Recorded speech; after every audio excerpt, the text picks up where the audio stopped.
I'm so glad I can finally talk about this thing.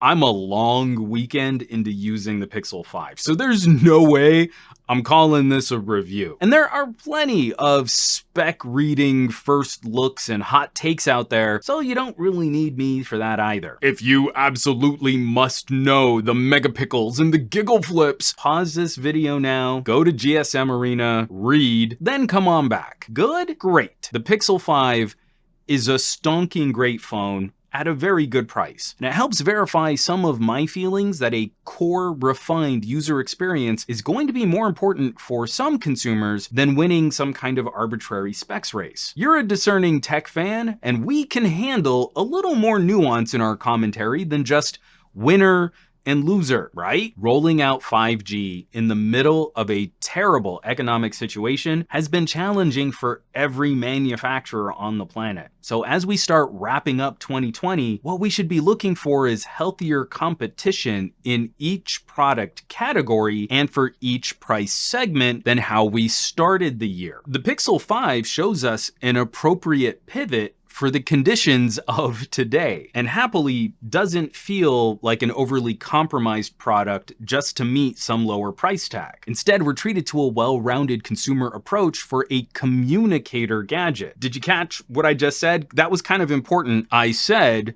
communicator gadget. It's one of the smaller options available with a 5G radio and unique build materials we have not seen in a while. First, I gotta say, while I mock reviewers that act like, oh, it feels really nice in the hand, like that's some kind of worthy review commentary, I have to point out how refreshing it is to get a phone that is not a glass-on-glass sandwich and isn't trying to trick consumers with shiny, glossy plastic. We used to get material competition back in the day, so the Pixel 5 stands out for having a different backplate. And it does feel really nice in the hand. And in a world where I often have to wear a mask, a return to a fingerprint is appreciated. Not only a fingerprint, but a rear fingerprint. This is the best sensor I've used this year and has been the easiest muscle memory training, simply for having a tactile landmark my finger can feel. Pixel 4a, Pixel 5, Xperia 1 and 5, and iPhone SE if you want your phone ready to use as efficiently as possible without having to look at it or guess where the sensor might be on the front. But maybe more importantly, a Pixel needs to be a platform for Google to show off software services. Knowing a Pixel 5 is not only going to get 3 years of support, but is also going to be on the bleeding edge of new features with monthly drops is the main reason a techie should consider a Pixel. My Pixel 4 XL is a different phone today than when I first got it. My 2019 Pixel 3a beat all of my expensive premium 2020 phones to getting Android 11. And folks should be excited to see Google commit to this kind of support on mid-range processors. It used to be we had to buy at the premium end to have any hope of longevity. With Google setting their sights on longer-term, mid-range support, consumers are going to be in much better shape moving forward. And those of you out there shopping at the premium tier,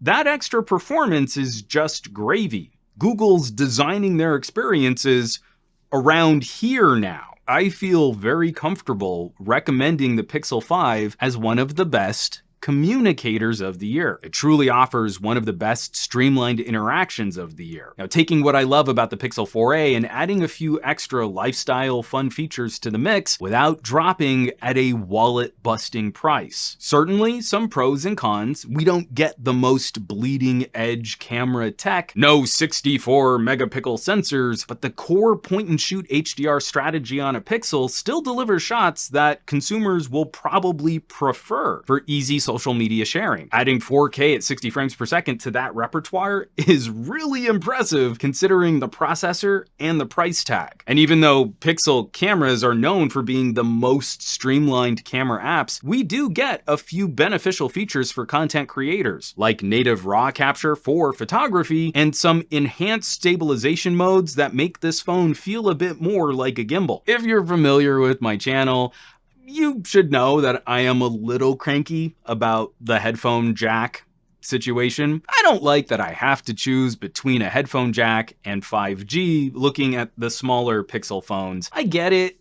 There probably really isn't room when we're talking about a little phone like this, but I'm still gonna whine about it. I'm really trying to feel out what this Pixel ecosystem might feel like, so I've been rocking some of these Pixel Buds in combination with my Pixel 5. I'll have a bit more to say on these in a separate editorial, but it works, and I kind of like the pairing, especially the Google Assistant features. While I can keep traveling down the specs reading and the performance benchmarking, to me the important aspect is the classification. When I call this a communicator, I mean it's a communicator, and Google isn't making loftier claims about the Pixel being anything else. Google's tagline is the ultimate 5G Google phone, which is accurate, and the main bullet points for the product talk about ease of access and making Google services more proactive, smarter, and more helpful. The phone is a showcase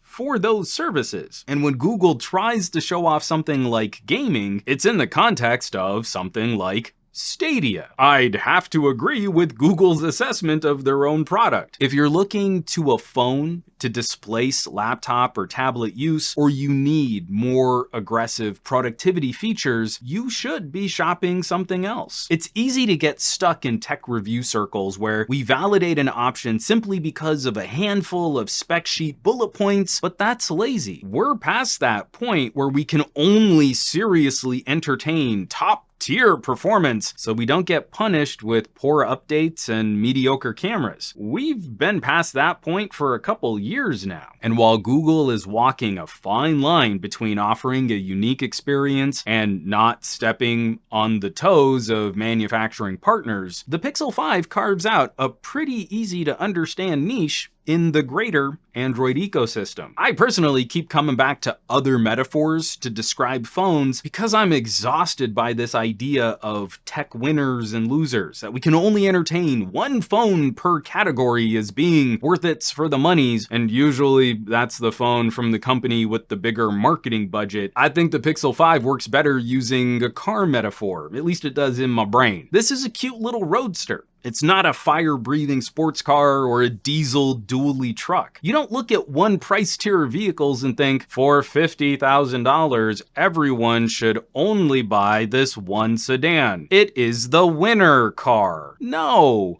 We have hatchbacks and sedans and wagons and SUVs and minivans and vans and trucks and EVs and hybrids and sports cars and roadsters, etc., etc., etc. Some of my all-time favorite driving experiences have been in zippy little four-cylinder hatchbacks.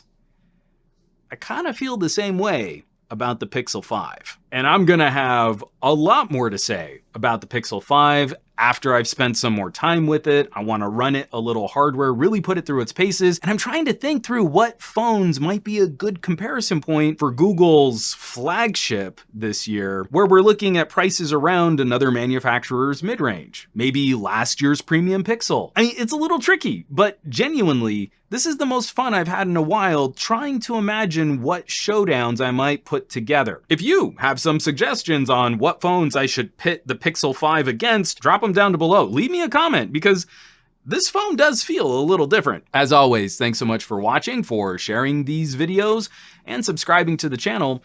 Supporting your favorite content creators has never been more critical than it is today, so I greatly appreciate those of you who really are looking down in the description, checking out some of those links. Maybe you'll scroll down and look at my merch. Those types of things really help keep production running on this channel. If you want the full list of all of my affiliates and partnerships, everything that's current, you can head over to the support page on SomeGadgetGuy.com, or you might consider joining the list of names scrolling by on your screen from my Patreon, patreon.com/SomeGadgetGuy. These are basically the coolest people on the web, and they get exclusive access to my camera and audio deep dive reviews.